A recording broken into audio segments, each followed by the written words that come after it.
Hai, perkenalkan nama saya Sinca Lumisai, NPM 12175201240157, Program Studi Teologi Kristen Protestan, Fakultas Teologi, Mata Kuliah Studi Agama-Agama. Di sini saya akan menjelaskan agama dalam ruang digital. Yang pertama, deskripsikan fenomena agama di ruang digital. Fenomena agama di ruang digital merujuk pada cara agama diekspresikan, disebarkan, dan dipraktikkan melalui media digital seperti internet, media sosial, platform streaming, aplikasi, dan website keagamaan. Dalam perkembangan ini, ruang digital telah menjadi tempat baru bagi aktivitas keagamaan, menggantikan atau melengkapi ruang fisik seperti gereja, masjid, wira, dan pura. Ada beberapa contoh fenomena agama di ruang digital meliputi yang pertama, khotbah dan ceramah online. Pemimpin agama dan tokoh rohani banyak menyampaikan pengajaran agama melalui YouTube, Facebook Live, Instagram, dan TikTok. Ini memungkinkan jangkauan lebih luas hingga lintas negara dan budaya. Doa dan ibadah virtual. Banyak komunitas mengadakan ibadah online seperti misa, sholat berjamaah, daring, atau meditasi kolektif melalui Zoom dan platform lainnya, terutama sejak pada COVID-19. Yang ketiga, konten keagamaan digital tersedia dalam bentuk video, infografik, dan kutipan rohani atau Facebook yang dapat diakses kapan saja. Ini memberi cara baru dalam mempelajari agama dan mendalami spiritualitas. Yang kedua, menganalisis fenomena agama di ruang digital. Fenomena agama di ruang digital dapat dianalisis melalui berbagai pendekatan, khususnya dari sudut pandang sosiologi, agama, teknologi, komunikasi, dan studi agama kontemporer. Berikut adalah poin analisis. Pertama, transformasi media dan praktik keagamaan. Ruang digital mengubah bentuk praktik keagamaan dari yang bersifat komunal fisik menjadi individual, virtual. Misalnya, ibadah atau doa kini bisa dilakukan melalui live streaming atau aplikasi tanpa kehadiran fisik di tempat ibadah. Ini menunjukkan adanya dematerialisasi ruang ibadah, namun tetap memberi rasa keterhubungan spiritual. Yang kedua, demokratisasi akses terhadap ajaran agama.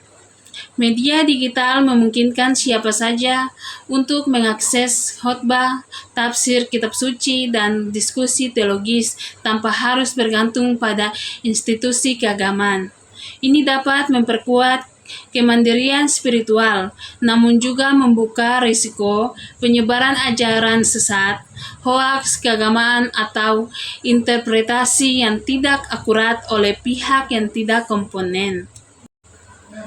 Yang ketiga, kelahiran influencer agama. Tokoh agama atau bahkan orang awam bisa menjadi influencer keagamaan di media sosial. Mereka membangun pengaruh lewat konten spiritual, motivasi, atau dakwah modern. Ini mengindikasikan bahwa orientasi keagamaan tradisional mulai bergeser dan bermasyarakat mulai membentuk relasi iman berdasarkan popularitas dan narasi digital. C. Merefleksikan fenomena agama di ruang digital.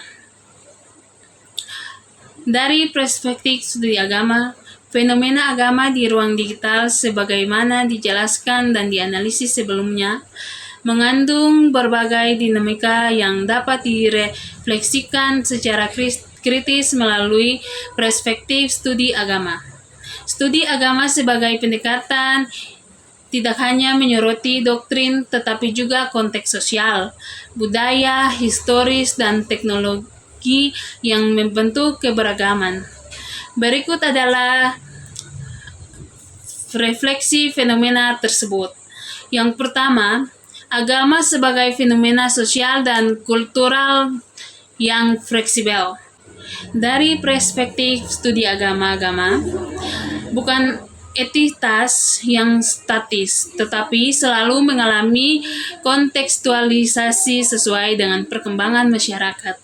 Ruang digital menjadi bukti bahwa agama mampu beradaptasi dengan perkembangan media dan teknologi tanpa kehilangan eksistensinya. Sebagai sarana pencarian makna hidup, peningkatan moral, dan komunitas, refleksi ini menunjukkan bahwa keberagaman bukan hanya soal ritus dan dogma, tetapi juga soal perubahan cara manusia berelasi dengan Tuhan dan sesama di tengah kondisi sosial yang baru. Yang kedua, perpindahan otoritas keagamaan. Studi agama menyoroti bagaimana otoritas agama tradisional atau imam, pendeta, ulama kini mulai digeser oleh figur-figur baru di dunia maya. Ini menimbulkan pertanyaan reflektif, siapa yang berhak menafsir agama di era digital? Apakah popularitas bisa menggantikan otoritas teologis?